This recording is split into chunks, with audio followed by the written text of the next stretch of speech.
محترم جماعت، موضوع امروزمون درباره تربیه کردن نفس خود و چقدر فایده‌آور بودن آن می باشد. تو اول نفس خودت رو تربیه بکن، بعد با ما موعظه بکن. داماد ساخته. از همه امتحان وزنی که خداوند با ما میکند مبارزه بودن با نفس می باشد. آنقدر موضوع مهم است که حتی جناب پیغمبرمون در یک دعایش این خیلی فرمودند: خدایا تا وقتی پوشیده شدن چشمانم مرا با نفسم تنها نگذار، کمکم.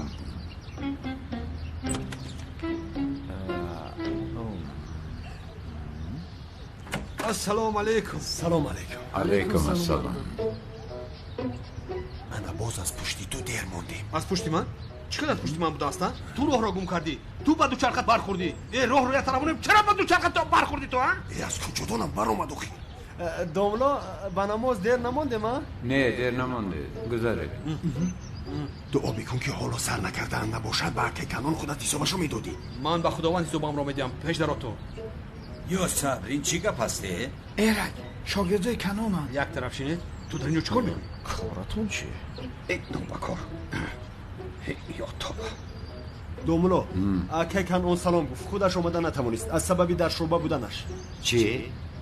آقای کنعان در شعبه است؟ ها، به جای خودش ما را فرستاد، هر دیمون را. انشاءالله حبس می شود و جانم خلاص شده به راحت با خواهرم آسوده زندگی میکنم.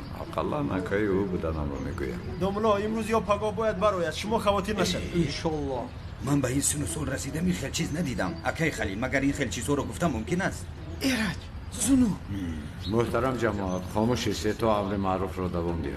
درباره تربیه نفس صحبت داشتیم. نفسمون یعنی خواهشمون، خودپرستیمون امتحان بسیار هم بزرگ است که ما باید از آن با خداوند هر زمان پناه ببریم. خداوند در کتاب قرآن چنین می‌فرماید: شما خود را بیگناه نگیرید، با هر کاری که میکنید خدا داناتر است. برادران، خداوند میگوید که ما انسان را ضعیف آفریده ایم. نفس خود را از همه چیز بالا میداند، چنانه که یگان عیب رو در خود نمیبیند. از همین سبب تمام عیب و خطاها رو در دیگران میبیند. انا شنیدی داملا درباره تو گپ زده ایستاده است. درباره من؟ این گفتهای داملا با من چه علاقه دارد؟ آخر انسان‌های به نفسشان رام شده میگوید تو را گفته ایستاده است. بسیار سرسده نگو. بس از برادر، ما موعظه گوش داریم. نه شما چه خیل مسلمان هستید؟ گوش کنه نفقه خو. الحمدلله من مسلمان حقیقی میباشم. جماعت مسلمین لطفاً آرام شوید، نفستون رو تربیت کنید. گفته ایستاده ایم، اما شما چیکار میکنید؟ داملا بخشی زیاد اول او سر کرد. علاوه بر این کدام وقتی که به نماز جمعه میآییم همین شخص مشکلی برمیآورد. بله. حالا اکنون من گناهکار شدم. نباشد من گناهکارم. نفست رو تربیه کن. نفست رو تربیه نکردی نمی خیل بشوی.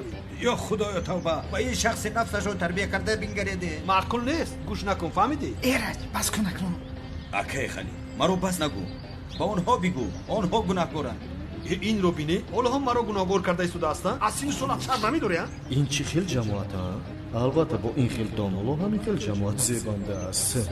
برادران اگر اجازه دهید دوام میدیم. چخیلی که میبینید همه گناه رو با یکدیگر بار میکنند. هیچ کس نمیگوید که من گناهکارم. استاد یک سوال دارم، پرسم. ماینه سرم رو ویران کرد. مرحمت بپرس. اکنون سوال هایی که ماینه تو رو ویران میکند ماینه من رو هم ویران میکند. استاد من سمبوسه خوردن رو بسیار دوست میدارم. با خوردنش عادت کردم، غلام نفس شدم. استاد بسیار خواتیرم از نفسم. استاد با فکر من غلام نفسم شدم، چیکار کنم؟ هجری، نفس هم چشم گرسنه است. نفست رو با سمبوسه کمتر فریب بده، اما نگذار که اون تو رو فریب دهد. چرا؟ چون که سمبوسه کالری ناک است، بسیار کالری بلند دارد. اگر بسیار خوری فربه میشوی. احتیاط بکن. خدا از شما راضی باشد استاد. آخر هجری، مگر در مسجد سوال میپرسند چرا تو با سوال هایت موعظه داملا رو میبری برادرم؟ آقا آخر هجری با موضوع امروزمون علاقمند سوال پرسید. آقا ایرج این خیل نکنید. آخر داملا این خیل نمیشود. ایرک بس است یک بار عیب رو در خودت بین، نفست رو اینقدر بلند نکن. اکا من چه خطا کردم؟ تو چی خطا کردی؟ تو اصلا تا با پا خطا هستی. خطا. خدایا توبه. توبه توبه. نفقه خور تو غلام نفست هستی. جماعت گرامی، چیکاره که میبینید با نفسمون مبارزه بردن آسان نیست، چون که نفسمون خود رو بیگناه شمرده، دیگران رو دویم خطاکار شمردن میخواهد. از همین سبب شرط اولی مبارزه با نفسمون اول خودمون رو خطاکار شمردن است. حتی معرفت در آن است که دیگران رو بیگناه، خود رو گناهکار شماری. برادران، از این دفتر من یک متن بسیار هم تأثیر بخش خونده بودم. با اجازت آن را برای شما خواندن میخواهم. من میگویم که هر فرد خودش گوید که من گناهکار، دیگران بیگناه است. یگانه نجات ما در بخشیدن یکدیگرمان است. از این بالاترش و جوابگری قانون میبرد. اما میبینم و فهمانده نمیتوانم. هیچ میکنم اما فهمانده نمیتوانم. کودک اگر گریه کرده میتوانستید، فهمیده میتوانستید، میگوید چون بگیریم میفهمم، چون بگیریم میفهمم.